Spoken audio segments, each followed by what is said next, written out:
Welcome back to Just Keep Parenting, everybody. Thank you for joining us again today. If you haven't been following us recently, we're talking about Mr. Rogers and his parenting, his impact, his legacy, and one of the books that, excuse me, that I'm reading right now is called When You Wonder, You're Learning, by Behr and Rydzewski. Sorry, Ryan. But Mr. Rogers, Enduring Lessons for Raising Creative, Curious, and Caring Kids. And as I've taught for about 32 years now, one of the things that I've seen that is just a part of who children are, right, is curiosity, especially at this age, right, at the age of 4, 5, and 6. The interesting part to me and the sad part to me is that by 2nd grade, most of that curiosity has been diminished, right? Taken away. It's not there anymore. And so I've been thinking about why, right? As I've been involved with Mr. Rogers this year. There we go, Fred. One of the things that I've been thinking about is how can I continue to instill that, right? In my teachers, in the lab school, in my paid aides who will become parents, and in the children that are attending the lab school. And so one of the things I just want to visit about today is just basic goal curiosity, right? When you wonder about things, you're learning. It states in the book. This is chapter 1. And I just love what they talk about with King Friday, right? When he is so mad that somebody has fooled him, right? And King Friday kind of has always made me giggle just a little bit because he's just so reactionary sometimes, right? But I love it when he said, cancel all curiosity, right? How do you cancel all curiosity? And yet, sometimes we do that, right? So I just want to read a couple things from here and just talk a little bit about curiosity. To ask questions of the universe and then learn to live with those questions is the way one achieves his own identity, James Baldwin said. But no society is really anxious to have that kind of person around. What societies really ideally want is citizenry which will simply obey the rules of society. Right, I'm not asking us to start not obeying rules, but I am asking us to think about how do we instill or how do we continue growing curiosity in children, right? Because curiosity really is power. When I'm curious about something, I want to know more about it. And when power is cultivated, it can change lives. We saw it can topple dictators, and it can reshape the planet. So, as it says in the book, when we were talking about men first on the earth, right?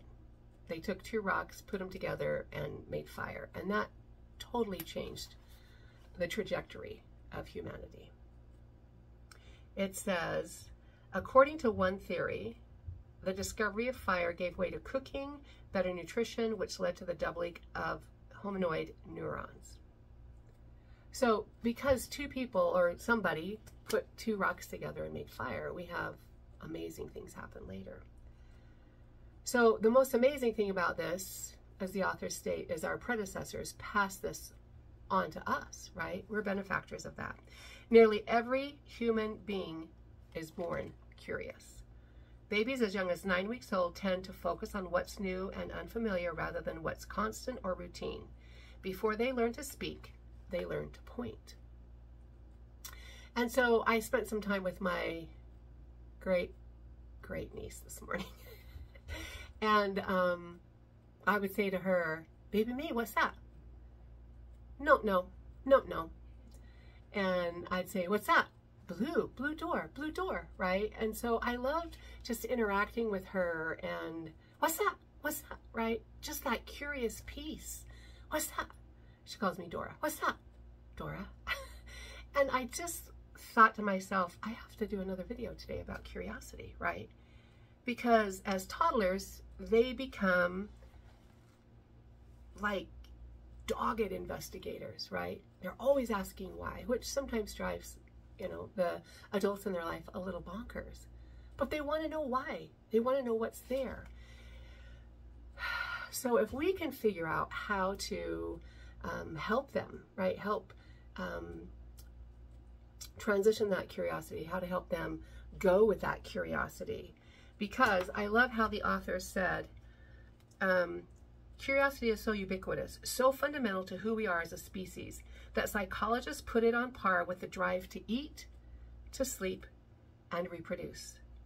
Not only is it the linchpin of intellectual achievement, as one scientist puts it, evidence suggests that curiosity will only grow more essential in coming decades. There's a catch, though, as the authors state, right? While almost all of us are born curious, far few of us stay that way. So the question that I wrote in my book is why, right? Why is that curiosity kind of taken away or diminished by second grade? And I just thought,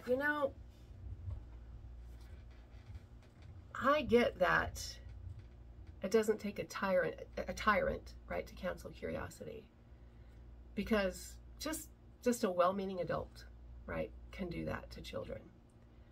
And so if it's not nurtured, right, it tends to be transitory and then just die out. So how do we nurture that, right? How do we nurture that in our conversations?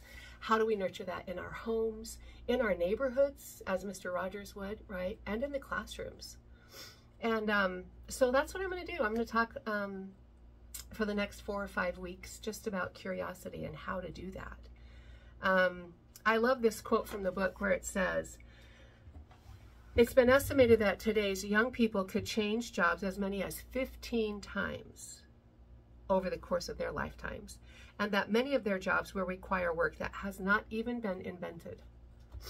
I was thinking about my life, and I'm like, I've had 1, 2, 3 jobs, and I'm looking at retirement in the next few years, right? 15 jobs, and maybe it's not even been invented. I put a wow by that, right? How can I help the 4- and 5-year-olds prepare for jobs that haven't even been invented yet? How can I help my teachers prepare these children that they're going to be teaching for jobs that haven't been invented yet? So they go off and they talk about Apple CEO Tim Cook seeks employees with obsessive curiosity. What does that look like, right? How can I help with that? Addressing a crowd of college graduates, Oprah Winfrey said this, I wish you all curiosity. Bill Gates and Warren Buffett, when asked about their success, both credited their desire to learn more about the world. So, how do we get more Bill Gates and Warren Buffetts, right? How do we help kids learn this? So, the fact of the matter is that sometimes we, don't have time, right? We don't take the time to help them. We offer them toys that are only do a certain thing, 1 or 2 things, rather than offering them open-ended things to play with, right? I love to watch the children when just boxes are brought in, just regular old boxes. We're just going to have box play today. And what they do with it, how they play with it, right? And some of the kids don't know how to do that. By 4, right? They don't know how to imaginative play anymore.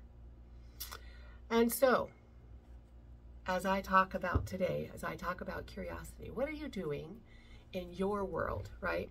Whether it's in a classroom, whether it's in your home, whether you're a parent, whether you're a boss of a company, whether you're a supervisor, right? What are you doing with the age that you're working with to instill curiosity, right? To reward the curious, to help them figure out new ways. I love to sit here and sometimes visit with the people in my wing and just say, how could we do this differently, right? What does this look like for the littles and for the university students? Could we do something different? And so, what can we do differently that's going to help others be more curious in our sphere of influence? I would love to know your thoughts in the chat. I would love to know your thoughts in the comments.